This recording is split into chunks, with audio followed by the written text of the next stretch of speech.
జాతీయవాద జర్నలిజానికి అసలైన వేదిక నేషనలిస్ట్ హబ్ ని సబ్స్క్రైబ్ చేసుకోండి. నోటిఫికేషన్స్ కోసం బెల్ ఐకాన్ పై క్లిక్ చేయండి. సార్వత్రిక ఎన్నికల ఫలితాలు అందరినీ ఆశ్చర్యానికి గురిచేశాయి. ప్రధాని నరేంద్ర మోదీ నాయకత్వంలోని ఎన్డీఏ ప్రభుత్వాన్ని చరిత్రలో కనీవిని ఎరుగని విజయం వరిస్తుంది అనుకున్నారు. ఎన్నికలకు ఏడాది మునిపే బీజేపీ అఖండ విజయం సాధిస్తుందని సాధారణ జనం కూడా అభిప్రాయపడ్డారు.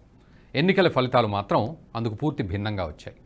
బీజేపీ అతిపెద్ద పార్టీగా అవతరించినప్పటికీ మెజార్టీని సాధించలేకపోయింది. దీంతో మిత్రపక్షాల అవసరం అనివార్యమైంది. కూటమి ప్రభుత్వ ప్రస్తావన మరోసారి ముందుకొచ్చింది. సంపూర్ణమైన బలంతో 10 ఏళ్ల పాటు పాలన సాగించిన బీజేపీ తాజా స్థితిలో మిత్రపక్షాల ఆసరా తీసుకోవాల్సిన అగత్యం ఏర్పడింది. ఫలితాలు వెలువడిన తర్వాత పొరపాటు ఎక్కడ జరిగింది అనే చర్చ ఇప్పుడు ఊపందుకుంది. బీజేపీ మాతృ సంస్థ రాష్ట్రీయ స్వయం సేవక్ సంఘ్ ఎన్నికల్ని ఉద్దేశపూర్వకంగా పట్టించుకోలేదనే వాదన ముందుకొచ్చింది. బీజేపీ ఇకపై ఆర్ఎస్ఎస్పై ఆధారపడదు అంటూ జేపీ నడ్డా చేసిన వ్యాఖ్యల వల్లే సంఘ్ పెద్దలు దూరం పాటించారని ప్రచారం జరుగుతోంది. ఆర్ఎస్ఎస్ బీజేపీల మధ్య అభిప్రాయ భేదాలు పొడచూపాయనే వాదనను చాలామంది నమ్మే పరిస్థితి ఏర్పడింది. ప్రధాన స్రవంతి మాధ్యమాల్లో జరుగుతున్న తప్పుడు ప్రచారాలను వాదనలను పటాపంచలు చేస్తూ ఆర్ఎస్ఎస్ అధికార పత్రిక Organiser BJP's mandate in 2024 Lok Sabha elections a historic success with some learnings శీర్షికన ఓ కథనాన్ని ప్రచురించింది. ఎన్నికల ఫలితాలు పర్యవసానాలపై తన రీతిలో విశ్లేషణ చేసింది. 2024 సార్వత్రిక ఎన్నికల ఫలితాలను చారిత్రక విజయంగా అభివర్ణించింది. 1962 తర్వాత వరుసగా మూడోసారి అధికారాన్ని చేపట్టడం అపూర్వమని కొనియాడింది. 10 ఏళ్ల పాటు పాలన సాగించిన తర్వాత కూడా దేశ ప్రజలు మరోసారి బీజేపీకి అధిక సీట్లు కట్టబెట్టడం అనుకూల జనాభిప్రాయానికి నిదర్శనమంది. అంతమంది మోదీ విమర్శకులు, బీజేపీ వ్యతిరేక పార్టీలు ఒక్కటైనా సరే మెజార్టీకి మైళ్ల దూరంలో నిలిచిపోయారని ఎద్దేవా చేసింది. అయితే ఆశించిన స్థాయిలో విజయం సాధించకపోవడం దేశ ప్రజలను నిరాశపరిచింది అని అభిప్రాయపడింది. అత్యున్నత లక్ష్యాన్ని నిర్దేశించుకుని దాన్ని సాధించడంలో తడబాటు ఎదుర్కొన్నదంటూ సున్నితమైన పరిశీలన ముందుంచింది. ఇదే ప్రతిపక్షాలకు ఆయుధంగా మారిందని, జరిగిన పొరపాట్ల విషయంలో నిక్కచ్చి ఆత్మ పరిశీలన అవసరమని సూచించింది. బీజేపీ ఎక్కడ పొరబడిందో గుర్తించడం అవసరమని హెచ్చరించింది కూడా. ఫలితాల్లోని అనుకూల అంశాలను గుర్తిస్తూనే తప్పిదాల విషయంలో ముక్కుసూటిగా ఎత్తి చూపేందుకు ప్రయత్నించింది. ఎడాపెడా చేరికలే బీజేపీ ప్రతిష్టను దెబ్బతీశాయని అభిప్రాయపడింది.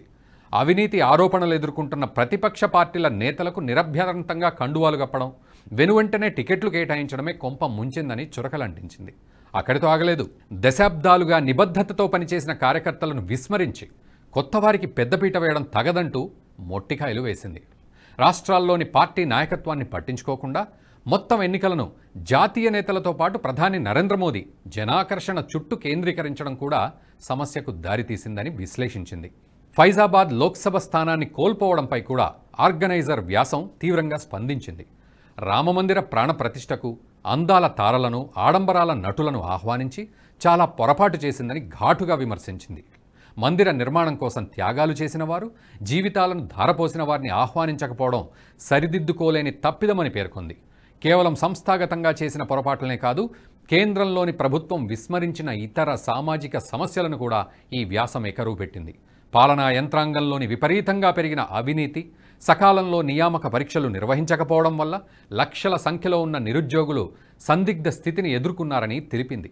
కులపరమైన, మతపరమైన ప్రత్యేకతలను పట్టించుకోకపోవడం కూడా నష్టాలకు కారణమని పేర్కొంది. దేశంలోని అనేక ప్రాంతాల్లోని ప్రజలు కేవలం మతం, కులం ప్రాతిపదికన ఓటు వేశారని, ఈ తరహా ప్రత్యేకతలను పట్టించుకోవడంలో బీజేపీ వెనకబడిందనింది. తనను అనుసరించే వర్గాలేవో స్పష్టంగా తేల్చుకోకుండా అనిర్దిష్ట లక్ష్యాలను రూపొందించుకుందని ఆర్ఎస్ఎస్ అభిప్రాయపడింది. దేశంలోని మధ్యతరగతి హిందువులే బీజేపీ కోర్ గ్రూప్ అని, బీజేపీ ఈ తరగతి ప్రజల విషయంలో ప్రత్యేక శ్రద్ధ తీసుకోవాలని కూడా సూచించింది.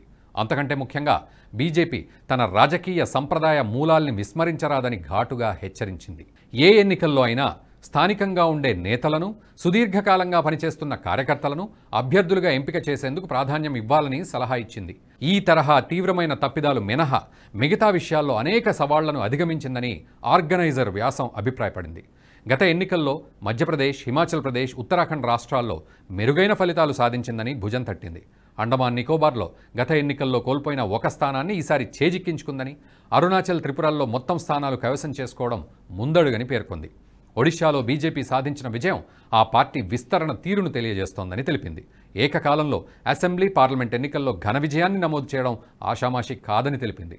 మొత్తంగా ఎన్నికల ఫలితాల విషయంలో మాధ్యమాల్లో జరుగుతున్న విష ప్రచారంపై ఆర్ఎస్ఎస్ స్పందించడంతో తప్పుదోవ పట్టించే వార్తలకు చెక్కు పెట్టినట్టయింది. గత ఎన్నికల్లో ఆర్ఎస్ఎస్ తన శ్రేణులను పూర్తిస్థాయిలో మోహరించిందని, 2024 ఎన్నికల్లో అదే తీవ్రతతో పని చెయ్యలేదని జరిగిన ప్రచారం అభూత కల్పన అని అర్థమవుతోంది.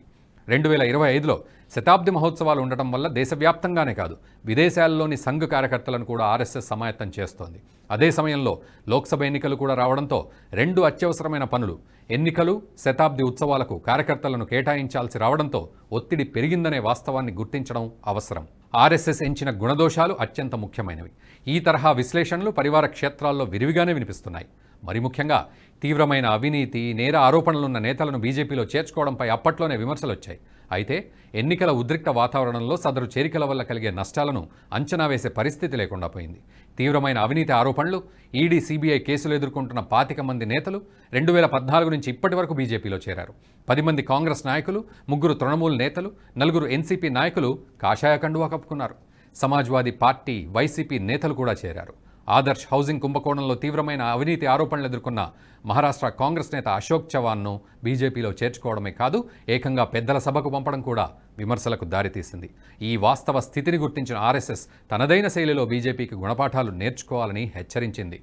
ఈ వీడియో మీకు నచ్చినట్టయితే లైక్ చేయండి, 10 మందికి షేర్ చేయండి. అలాగే కామెంట్ల రూపంలో మీ అభిప్రాయాలను మాతో పంచుకోండి. Nationalist hub group of channels ను సబ్స్క్రైబ్ చేసుకుని తెలుగునాట జాతీయవాద జర్నలిజాన్ని ప్రోత్సహించండి. ఈ వీడియో కింద ఉన్న బెల్ ఐకాన్ పై క్లిక్ చేయడం మర్చిపోవద్దు.